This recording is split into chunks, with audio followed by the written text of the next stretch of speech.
Subscribe कीजिए हमारे channel exam मंथन 24/7 को और बेल आइकन दबाना ना भूलें, जिससे आपको हमारी सभी वीडियोज़ की नोटिफिकेशन मिलती रहे। हेलो दोस्तों, मैं संदीप आप सभी का अपने चैनल एग्ज़ाम मंथन 24/7 पर स्वागत करता हूं। और कैसे हैं आप सभी? उम्मीद करता हूं अच्छे होंगे और हमारी वीडियोस आप लगातार कर रहे होंगे और अपनी तैयारी भी आप अच्छे से कर रहे होंगे, और जो शाम को लाइव क्लासेस हो रही हैं उसमें भी आप आ रहे होंगे। देखिए, वर्ल्ड ज्योग्राफी की सीरीज़ में पिछली वाली जो वीडियो थी उसमें मैंने आपको internal structure of the earth कराया था। आज जो हमारा मेन टॉपिक है बहुत ही इम्पोर्टेंट टॉपिक है, और आप इस वीडियो को अगर लास्ट तक देखेंगे तो आपको चीज़ें बहुत आसानी से समझ में आएंगी कि कैसे महाद्वीपों का निर्माण हुआ, किस तरह से सागर बने, महासागर बने। ठीक है, इन चीज़ों का आपको पता चलेगा। तो आपसे यही रिक्वेस्ट है, आप इस वीडियो को लास्ट तक देखें। आज 2-3 थ्योरीज हैं, 2-3 सिद्धांत हैं जिनके बारे में हम चर्चा करेंगे। ठीक है, सबसे पहले जो हमारा सिद्धांत है वो है वैगनर का सिद्धांत। ठीक है, वैगनर का महाद्वीपीय विस्थापन सिद्धांत। तो उसे स्टार्ट करने से पहले जो भी हमारे चैनल पर नए हैं वो डिस्क्रिप्शन में जाकर हमारे टेलीग्राम चैनल को ज्वाइन कर सकते हैं और टेलीग्राम ग्रुप भी ज्वाइन कर सकते हैं, जहां पर आपको लाइव क्लास की पीडीएफ मिलेगी और चैप्टर वाइज जैसे हम वीडियो करा रहे हैं उनकी पीडीएफ आपको मिलती रहेगी। ठीक है, तो आज का जो हमारा सबसे पहला टॉपिक है वो है आपका Continental drift theory. Continental drift theory यानी कि महाद्वीपीय विस्थापन सिद्धांत। किसका है ये गिवन बाय अल्फ्रेड वैगनर। कौन थे? Alfred Wegener. और ये कहाँ के थे? ये थे जर्मन वैज्ञानिक। जर्मन वैज्ञानिक थे। इन्होंने इस सिद्धांत के द्वारा ये चीज़ें समझाने की कोशिश की कि महासागरों और महाद्वीपों का निर्माण किस तरह से हुआ। अल्फ्रेड वैगनर का मानना क्या था? अल्फ्रेड वैगनर का मानना ये था कि जितने भी सारे लैंड बॉडीज़ हैं, जितनी भी सारी पृथ्वी पर लैंड बॉडीज यानी स्थल खंड हैं या फिर महाद्वीप हैं, सभी पहले एक ही महाद्वीप का हिस्सा थे, यानी सभी एक जगह जुड़े हुए थे। और जो ये जल है, जितने भी महासागर हैं, इनका पानी भी सब एक जगह था। और बाद में कुछ इन पर बल लगे। बल कौन कौन से थे मैं आपको भी बताने वाला हूँ। बाद में उन पर कुछ बल लगे जिन बल के कारण ये महाद्वीप आपस में टूट गए और इन्होंने एक दूसरे से अलग दिशा में गति करना शुरू कर दिया और इन महाद्वीपों का निर्माण हुआ। तो वैगनर की एक पुस्तक आई थी, the origin of oceans and the continent. ठीक है, इस पुस्तक में उन्होंने इस बात का जिक्र किया था। तो उन्होंने क्या कहा था कि मैं आपको यहाँ मैप के द्वारा समझाता हूँ। इन्होंने कहा कि जो हमारी अर्थ है, अर्थ पर पहले दो ही चीज़ें थी, एक वाटर बॉडी और एक लैंड बॉडी। मान लो लैंड बॉडी यहाँ थी और वाटर बॉडी ये थी। एक ही वाटर बॉडी थी, एक ही लैंड बॉडी थी। जो लैंड बॉडी थी इन्होंने इसका नाम दिया पेंजिया। क्या नाम दिया इसे? पेंजिया। और जो वाटर बॉडी थी यानी जो जल का भाग था उसे बोला इन्होंने पैंथालासा। क्या क्या नाम दिया? पेंजिया और पैंथालासा। अब इन्होंने क्या कहा कि इस महाद्वीप यानी जमीन वाले हिस्से पर कुछ बल लगे। वो बल कौन कौन से थे? एक तो इन्होंने बताया gravitation force. Gravitation force north और साउथ, नॉर्थ और साउथ डायरेक्शन में लगा। ज्वारीय बल आपका इन डायरेक्शन में लगा। देखिए, पृथ्वी हमारी गति करती है, पृथ्वी इस तरह से गति करती है। ठीक है, पूरब से पश्चिम की तरफ, सॉरी पश्चिम से पूर्व की तरफ। तो इस तरह से पृथ्वी गति करती है। तो जो सूर्य और चंद्रमा का जो बल लगता है उसके द्वारा जो ज्वार आते हैं पृथ्वी पर, आप सभी जानते होंगे। तो उस बल के कारण जब पृथ्वी इस दिशा में घूम रही है तो ज्वारीय बल जो होता है वो पृथ्वी की गति का विरोध करता है। जब पृथ्वी की गति का विरोध करेगा, पृथ्वी इस डायरेक्शन में मूव कर रही है, और जब इस पर इधर जब बल लगेगा, ये इसे रोकने की कोशिश करेगा तो ये टूटेगा। पृथ्वी आधे भाग को इस तरफ खींचेगी, कुछ भाग को बल इधर खींचेगा, तो ये आपस में टूट जाएंगे। और सीधी सी बात, इन्होंने ये भी कहा कि ये जो स्थलखंड है ये पानी के ऊपर तैर रहा था, तो नीचे से एक उत्प्लावन बल लगा। उत्प्लावन आप सभी जानते हैं, जो वस्तु कोई पानी पर तैर रही होती है तो उस पर एक ऊपर की तरफ बल कार्य करता है जिसे हम बोलते हैं उत्प्लावन बल। तो उस पर उत्प्लावन बल ने कार्य किया। तो ये 3 प्रकार से इस तरह से बल लगे और ये पेंजिया कुछ भागों में टूट गया। उन्हीं के अलग अलग डायरेक्शन में मूव करने से क्या बने? महाद्वीप बने। और उन्होंने इस बात को कैसे सिद्ध किया? देखिए, जितनी भी थ्योरीज हैं आज तक, पृथ्वी की उत्पत्ति से संबंधित, संरचनाओं से संबंधित सभी आज तक थ्योरी हैं, कोई प्रूफ नहीं है। यानी कि हम इन्हें सिर्फ अनुमान लगा सकते हैं कि ऐसा हुआ होगा। तो अल्फ्रेड वैगनर ने क्या कहा है? देखिए, अल्फ्रेड वैगनर ने यहाँ की वनस्पतियों की जांच की, यहाँ की चट्टानों की जांच की, और इसी तरह से वैगनर ने यहाँ भी जो वनस्पति और चट्टानों की जांच की, तो उन्हें पता चला कि यहाँ की चट्टानों की और वनस्पति की विशेषता यहाँ की चट्टानों और वनस्पतियों से मिलती जुलती है। और उन्होंने ये भी देखा कि जो ये वाला हिस्सा है ये यहाँ पर अफ्रीका के इस पार्ट में फिक्स हो जाएगा, यानी जिगसॉ की स्थिति बन जाएगी, इसे हम बोलते हैं जिगसॉ। तो उन्होंने कहा ये वाला हिस्सा यहाँ फिट हो जाएगा और इसका ये वाला हिस्सा जो है ये यहाँ फिट हो जाएगा। और भारत आप सभी जानते हैं इसी थ्योरी के अनुसार यहाँ से भारत टूटा। ये जो आप देख रहे हैं हॉर्न ऑफ अफ्रीका, ये भारत के नीचे गुजरात वाले हिस्से में जो यहाँ खाड़ी है इसमें फिट हो जाएगा, खंबात की खाड़ी बोलते हैं इसे। तो उन्होंने ये कहा सारे के सारे जो महाद्वीप थे ये सभी एक जगह इकट्ठे थे। ऑस्ट्रेलिया इस बंगाल की खाड़ी वाले भाग में फिक्स हो जाएगा, उन्होंने ये बताया। तो इन्होंने इस तरह से मूव करना शुरू कर दिया। ऊपर वाले दोनों अलग इस तरह से मूव कर रहे हैं, ये दोनों इस तरह से मूव कर रहे हैं।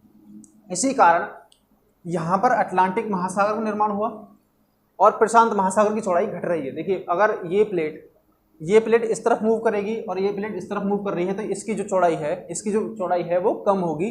तो प्रशांत महासागर की चौड़ाई तो कम हो रही है और इस अटलांटिक महासागर की चौड़ाई बढ़ रही है। और एक बाद में एक सिद्धांत आया था साम्य विस्थापन का सिद्धांत। आप सभी जानते हैं यहाँ पर एक कटक पाई जाती है, मिड अटलांटिक कटक बोलते हैं इसे। कटक का निर्माण कैसे होता है? जब दो प्लेट आपस में डाइवर्ज फॉर्म में मूव करती हैं, अलग अलग मूव करती हैं, तो उनके बीच में जो लावा निकलता है उनके बीच से वो यहाँ पर समुद्रों में निकलकर जम गया पानी की वजह से। तो यहाँ पर एक पहाड़ी नुमा एक संरचना बनी जिसे ही हम क्या बोलते हैं आपका कटक, यानी कि रिज। तो उन्होंने ये माना कि ये जो रिज है ये दोनों महाद्वीप यहाँ और ये यहाँ बिल्कुल पूरी तरह से फिट होते हैं। तो वैगनर की थ्योरी की साम्य विस्थापन भी सिद्धांत इसके फेवर में बोलता है। अब देखिए पृथ्वी पर दो पार्ट हुए, ये जो यहाँ पर बल लगे तो ये लैंड पार्ट दो पार्ट्स में डिवाइड हुआ, एक नीचे वाला और एक ऊपर वाला। इन ऊपर वाले और नीचे वाले जो पृथ्वी के पार्ट्स थे स्थलखंड के, इनको क्या नाम दिया गया? ऊपर वाला जो पार्ट था इसे बोला गया अंगारा लैंड। क्या बोला गया? अंगारा लैंड। और नीचे वाला जो पार्ट है इसे बोला गया गोंडवाना लैंड। कौन सा? गोंडवाना लैंड। और उनका मानना ये था जो नीचे वाले जितने महाद्वीप हैं सबका निर्माण गोंडवाना लैंड से और ऊपर वाले का जितने भी है सबका अंगारा लैंड से। तो अंगारा लैंड में कौन कौन से पार्ट आते हैं चलिए मैं आपको बता दूं।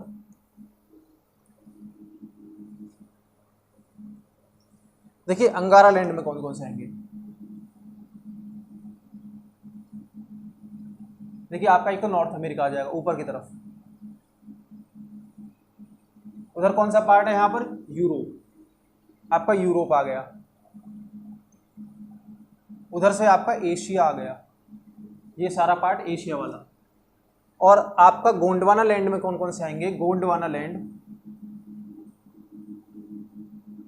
इसमें आ गया आपका साउथ अमेरिका। इधर से आ गया आपका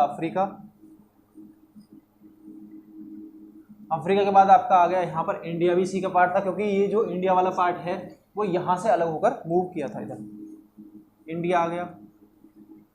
इंडिया के बाद आपका अंटार्कटिका नीचे वाला ये भी आ गया। तो इन्होंने इस तरह से इसे डिवाइड किया। वैगनर की थ्योरी हमें ये बताती है कि महाद्वीपों का निर्माण कैसे हुआ। यही अब तक की सर्वश्रेष्ठ थ्योरी मानी जाती है महाद्वीपों के निर्माण के बारे में व्याख्या करने के लिए। ठीक है, अब इसकी कुछ कमियां थी। इसकी कमियां ये थी कि ये जो बल थे इतने प्रभावशाली नहीं थे कि एक स्थलखंड को तोड़ सकें। ये बल इतने प्रभावशाली नहीं थे कि ये स्थलखंड को तोड़ सकें। तो यहाँ पर इसकी कुछ कमियां भी आई हैं निकल के। और बाकी आप सभी को मैं बता चुका हूँ समानता किस वजह से इन्होंने बताई। यहाँ पर वनस्पतियाँ और रॉक्स यानी चट्टानें जो हैं इनकी विशेषताएं आपस में यहाँ मिलती हैं, इनकी यहाँ मिलती हैं, इन वालों की यहाँ मिलती है। इस वाली की इसके साथ नहीं मिल रही हैं और इस वाले की विशेषताएं इसके साथ नहीं मिल रही हैं। इसके साथ विशेषताएं मिल रही हैं चट्टानों की और वनस्पतियों की, और इसकी चट्टानों और वनस्पतियों की इसके साथ विशेषताएं मिल रही हैं। तो इस बेस पर उन्होंने कहा था कि ये यहाँ पर जुड़े हुए हैं और ये यहाँ पर जुड़ा हुआ था। इसकी विशेषताएं यहाँ पर इसके साथ मिल रही हैं, तो इस वजह से इन्होंने भारत को भी इसी का पार्ट बताया। अब ये तो थी वैगनर की थ्योरी, वैगनर की कंटिनेंटल ड्रिफ्ट थ्योरी यानी कि महाद्वीपीय विस्थापन सिद्धांत। अब हम चलते हैं प्लेट मूवमेंट पर। प्लेट मूवमेंट मैंने आपको बताने के लिए बोला था। पिछली वीडियो में मैंने आपको जब पृथ्वी की आंतरिक संरचना बताई थी, तो पृथ्वी की आंतरिक संरचना में मैंने आपको पृथ्वी के अंदर डिवाइड किया था किस तरह से कि ऊपर वाला पार्ट जो होगा आपका वो होगा स्थलखंड यानी लिथोस्फीयर, इसके नीचे वाला पार्ट जो होगा आपका वो होगा दुर्बलता मंडल यानी एस्थेनोस्फीयर, इसके बाद मीजोस्फीयर मध्यमंडल, फिर इसके बाद आती है आपकी कोर। तो इसी बेस पर मैंने आपको यहाँ बताया था जो यहाँ पर स्थलखंड का नीचे वाला पार्ट स्थलमंडल का और इसका दुर्बलता मंडल का ऊपर वाला पार्ट मिलकर क्या बनाएंगे, प्लेट बनाएंगी। और यहाँ पर दुर्बलता मंडल में आपके रेडियो एक्टिव सब्सटेंसेस हैं, इस वजह से यहाँ पर जितनी भी चट्टानें या फिर धातुएं हैं सब मेल्टेड फॉर्म में हैं। सब किस फॉर्म में हैं, मेल्टेड फॉर्म में हैं। तो अब ये प्लेट किस तरह से मूव करती है, देखिए इसके नीचे ये अटलांटिक महासागर है, इसके नीचे भी एक प्लेट है, इसे हम महासागरीय प्लेट बोलेंगे। इस अफ्रीका महाद्वीप के नीचे प्लेट है, इनके नीचे प्लेट है, यूरेशियन प्लेट है, ये अफ्रीकन प्लेट है, ये साउथ अमेरिकन प्लेट है, ये नॉर्थ अमेरिकन प्लेट है। तो ये प्लेट आपस में मूव कर रही हैं, किस किस डायरेक्शन में मूव कर रही हैं डिपेंड करता है कि क्या बनेगा। ठीक है, अब आप सभी को एक चीज़ बता दूं कि इस मैप को मैं इस वजह से नहीं मिटा रहा हूँ, ये अभी काम आएगा आगे। देखिए ये प्लेट है और ये भी कोई प्लेट है, इनके नीचे लावा मूव कर रहा है। मान लो इसके नीचे लावा इस तरह से मूव कर रहा है, यहाँ से लावा इस तरह से मूव कर रहा है इस डायरेक्शन में। ठीक है, तो यहाँ पे भी इस तरह से, और यहाँ पे इस तरह से मूव कर रहा है लावा की गति कुछ इस तरह से है। तो आप एक बात बताइए, जब लावा इस तरफ इधर मूव कर रहा है तो ये प्लेट इधर की तरफ मूव करेगी और ये वाली प्लेट इधर की तरफ मूव करेगी। डिपेंड करता है ये महासागरीय प्लेट है या फिर महाद्वीपीय प्लेट है, तो इनके बारे में बताने वाला हूँ। जब ये दोनों अलग डायरेक्शन में मूव करेंगी तो इनके बीच में खाली स्थान बनेगा। अगर ये दोनों महाद्वीपीय प्लेट हैं, ये दोनों अगर महाद्वीपीय प्लेट हैं तो यहाँ पर किसका निर्माण होगा, भ्रंश घाटी यानी भ्रंश पर्वत। भ्रंश पर्वत और भ्रंश घाटी क्या है कि कोई जमीनी हिस्सा है, ये दोनों आपस में जुड़े हुए थे, प्लेट मूवमेंट के कारण ये अंदर धंस गए, तो इनकी गति कुछ इस तरह से बन जाए के कारण ये कुछ इस तरह से संरचना बनेगी। ठीक है, तो ये बीच का पार्ट उठा हुआ रह जाएगा या फिर बीच के पार्ट में दरार भी बन सकती है। तो यहाँ पर भ्रंश घाटी का निर्माण होगा। अब यही प्लेटें क्या है, महासागरीय प्लेट हैं। ये प्लेट और ये प्लेट महासागरीय प्लेट हैं, इनके ऊपर यहाँ पर वाटर है। यहाँ जब लावा मूव कर रहा है, अगर ये इस तरह से मूव कर रहे हैं तो दोनों टकराएंगी और यहाँ पर ज्वालामुखी का निर्माण होगा। देख कैसे होगा मैं बताऊंगा आपको। पहले तो हम इस तरह से देखते हैं डाइवर्जेंट फॉर्म, ये इस तरफ मूव कर रहे हैं लावा और यहाँ पर लावा इस तरफ मूव कर रहा है। जब इनके बीच में जगह बनेगी तो यहाँ से जो लावा है वो इस जगह से निकलना बाहर शुरू करेगा महासागरीय प्लेटों में, और यहाँ जो पानी है इसमें आकर ये किसका निर्माण करेगा, कटक का निर्माण। जो मैंने आपको बताई थी रिज कैसे बनेगी, रिज इस तरह से बनेगी। ये हो गया रिज का निर्माण। अब ज्वालामुखी का निर्माण देखें तो अगर मैं मानूं कि यहाँ पर ज्वालामुखी का निर्माण किस तरह से होता है कि एक महाद्वीपीय प्लेट हो और एक महासागरीय प्लेट हो। मैंने बताया था आपको महाद्वीपीय प्लेट महासागरीय प्लेट से मोटी होती है चौड़ाई में, और ये पतली है लेकिन ये भारी है। महासागरीय प्लेट कैसी है, भारी। और जब ये दोनों आपस में टकराएंगी, जब लावा इधर भी मूव कर रहा हो, इसमें इधर मूव कर रहा हो लावा, और इसमें लावा इधर मूव कर रहा हो, तो ये दोनों प्लेट आपस में टकराएंगी। टकराने के बाद जो ये भारी वाली प्लेट है ये हल्की वाली प्लेट के नीचे जाएगी। हल्की वाली प्लेट के नीचे जाएगी तो स्थिति किस तरह से बनेगी, ये प्लेट कुछ इस तरह से है और ये प्लेट इसके नीचे घुसने की कोशिश करेगी। तो यह इनके बीच में यहाँ पर एक जगह बनेगी और यहाँ पर जब ये टकराएंगी तो ऊपर पर्वतों का निर्माण तो होगा और उन पर्वतों से ये लावा बाहर निकलने की कोशिश करेगा और ज्वालामुखी पर्वतों का निर्माण होगा। तो ज्वालामुखी पर्वतों का निर्माण इस तरह से होगा।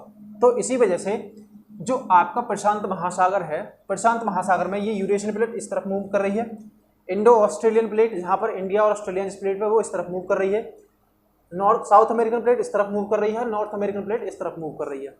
तो ये यहाँ प्रशांत महासागरीय प्लेट है, ये किनारे प्रशांत महासागरीय प्लेट से टकरा रहे हैं, ये वाला किनारा इस प्रशांत महासागरीय प्लेट से, इसका किनारा भी और इसका किनारा भी। तो जब यहाँ टकराएंगी, एक महासागरीय और महाद्वीपीय प्लेट टकराएंगे तो यहाँ पर ज्वालामुखी का निर्माण होगा। तो इसी वजह से इस प्रशांत महासागर में यहाँ पर ज्वालामुखियों की एक चेन पाई जाती है। इसी वजह से हम क्या बोलते हैं, रिंग ऑफ फायर। यहाँ पर ज्वालामुखी सबसे ज़्यादा पाए जाते हैं इस प्रशांत महासागर वाले हिस्से में। तो इसी वजह से इसे क्या बोलते हैं, रिंग ऑफ फायर। और क्यों बनती है ring of fire, plate movement के कारण जो यूरेशियन प्लेट है वो इस तरफ मूव कर रही है, इंडो ऑस्ट्रेलियन प्लेट इस तरफ मूव कर रही है, साउथ अमेरिकन प्लेट इस तरफ मूव कर रही है और नॉर्थ अमेरिकन प्लेट भी इस तरफ मूव कर रही है। देखिए मैंने आपको बताया था ये प्लेटें इस तरफ मूव कर रही हैं, तो ये दोनों प्लेट यही है, ये नॉर्थ अमेरिकन है, ये साउथ अमेरिकन है, तो इस तरफ मूव कर रही हैं, तो इनके टकराने से यहाँ पर ज्वालामुखी का निर्माण होता है। इस थ्योरी द्वारा यहाँ पर हम इस तरह से कह सकते हैं कि ज्वालामुखी का निर्माण किस तरह से होगा, और इसी वजह से यहाँ पर इसे रिंग ऑफ फायर का नाम दिया गया है। तो ये तो होगी आपकी वैगनर की थ्योरी। अब हम प्लेट मूवमेंट की एक चीज़ और देखते हैं। एक वैज्ञानिक थे कोवर ने हिमालय की संरचना को बताया। देखिए अब हम तो बात करते हैं हिमालय का निर्माण किस तरह से हुआ।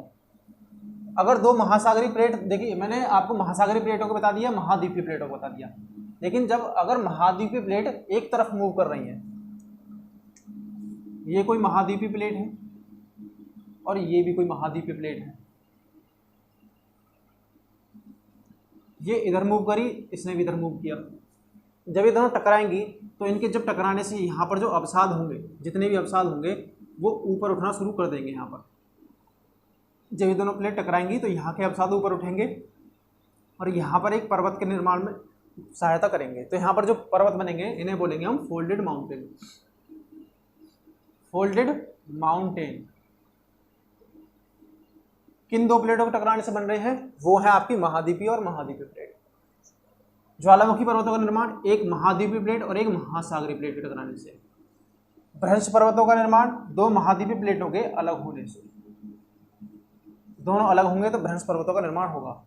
अब आप एक चीज भी पूछ सकते हैं कि दो महाद्वीपीय प्लेट टकरा रही हैं तो यहाँ पर ज्वालामुखी पर्वतों का निर्माण क्यों नहीं हो रहा? क्योंकि जब ये दोनों टकराएंगी तो ये प्लेट आपस में एक जगह यहाँ टकराएंगे तो इनके अवसाद ऊपर उठेंगे। कोई प्लेट किसी प्लेट के नीचे नहीं घुसेगी, इस वजह से लावा को निकलने के लिए जगह नहीं मिलेगी, मैग्मा को निकलने के लिए जगह नहीं मिलेगी। इस वजह से यहाँ पर ज्वालामुखी पर्वतों का निर्माण बहुत ही कम रेयर चांस में होगा। ठीक है। अब एक वैज्ञानिक थे कोवर ने क्या बताया कि हिमालय का निर्माण किस तरह से हुआ। उन्होंने बताया कि यहाँ पर एक स्थलखंड था और यहाँ पर भी एक स्थलखंड था। यहाँ पर एक वाटर बॉडी थी जिसे हम बोलते हैं टेथिस सागर।